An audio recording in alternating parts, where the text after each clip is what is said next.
So director Damien Chazelle got pretty well known after Whiplash, messed around and won a few Oscars, and then of course he really broke out with La La Land, and now we get his follow-up to that, which is First Man, starring Ryan Gosling, telling the story of Neil Armstrong and the landing of the moon. First, I gotta say, this is the second best time they've filmed the landing of the moon. Am I right? Anyway, I guess I'll start with Ryan Gosling, who I really enjoy as an actor, love generally some of his less kind of serious roles. First got to know him through The Notebook, which I love, and Nice Guys I also really enjoyed. Of course, I enjoyed him in La La Land as well. I am one of the fans of that movie. I don't love it, but I certainly enjoyed it for what it was. And here, I guess he does a good job. I shouldn't say that.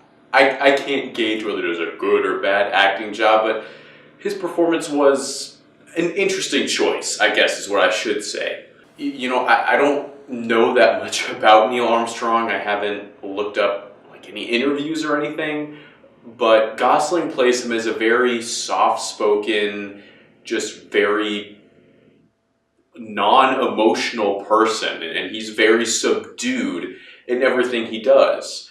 And you know, Chazelle gives us plenty of close-ups of Gosling, and so we can usually read what little emotion Neil Armstrong is letting show. Could be called a nuanced performance, but at the same time, there are some moments where it's like really like no emotion for, you know, landing on the moon?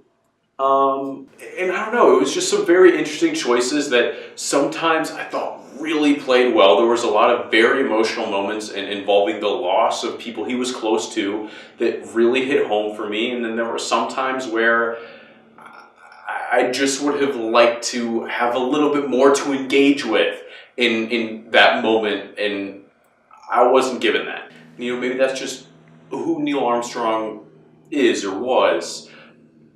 So again, I can't say it's bad, but it's just as a character, he wasn't someone I was super interested in, and that kind of hurts a lot of the film because he's really the only character I think you really get to know throughout the story. I mean, there's him and there's his wife, played by Claire Foy, who I very much enjoyed. I liked her character perhaps the most out of anyone in the film.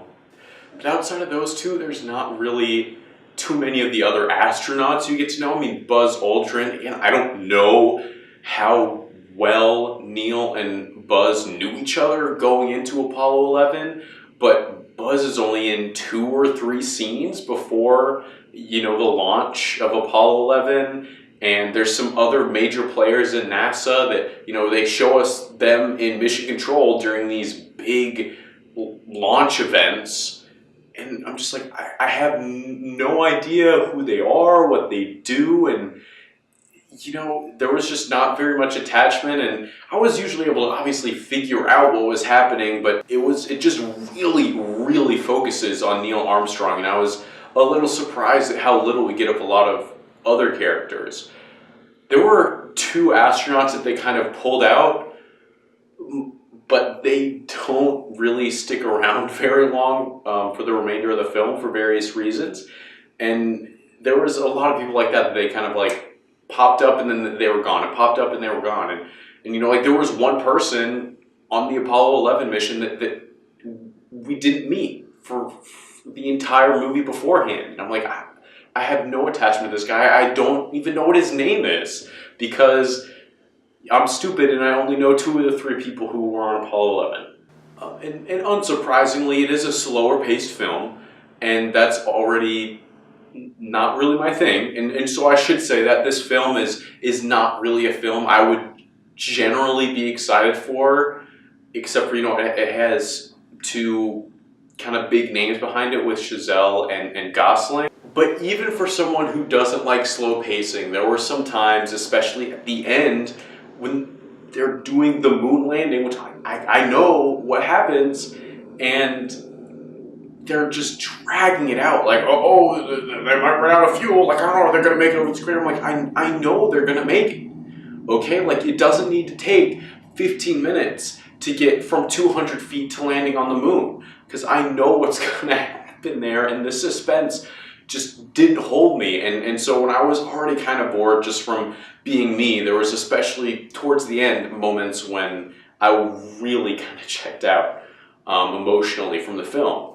But there were some things I really did like. As I mentioned earlier, there were some moments in Gosling performances that really, really hit me hard and that I really enjoyed the nuances of in those moments. And there were some times, especially towards the beginning and in the middle of the film too, where I don't really know the story. And because of that and some strong choices, the suspense really built up. I mean, we get some great sound work as far as just sitting in almost complete silence except for the creaking of these just ancient almost looking spacecrafts, and it looks like just everything could just fall apart in 2 seconds. And then when some things start going haywire, the camera's like shaking all over the place, there's lights flickering and just everything goes crazy. And there are a lot of those moments, even when like Neal was involved with them and I knew he was going to make it out, I was on the edge of my seat because the sound and the camera work worked together really well to provide those suspense in those moments. And that was able to keep me going despite the slow pacing throughout most of the film. But again, as I said, the last 30 or so minutes did really, really drag for me. And so that's why, even though I did actually enjoy this film as someone who doesn't usually enjoy slow-paced character pieces like this, I'm probably not going to check it out again for a while, but I wouldn't mind checking it out at some point in the future, which I think says a lot as someone whose film taste is what mine is. So I think if you're interested in these kind of films, you'll definitely enjoy it. And if not, I still might recommend checking it out. You know, definitely know what you're getting into, but you might find yourself surprised and enjoying a few parts of the film maybe you didn't expect.